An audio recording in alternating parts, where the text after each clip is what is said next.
मेरा 10 साल का बच्चा फूलों में खेला हुआ 35 साल का जवान, अल्लाह की लानत हो तेरे पर, तो क्यों उससे यारी लगाता है? तेरी औलाद नहीं है?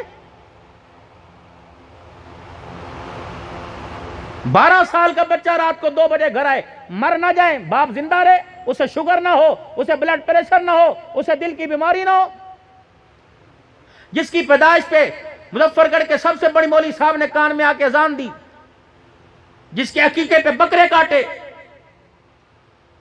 जिसकी गर्मी पर पानी के कूलर और वाटर कूलर लाया, एयर कूलर लाया, जिसकी गर्मी को बचाने के लिए ये अपने खून, बिजली के यूनिट नहीं, अपने खून के कतरे डालता है एसी की जालियों के अंदर।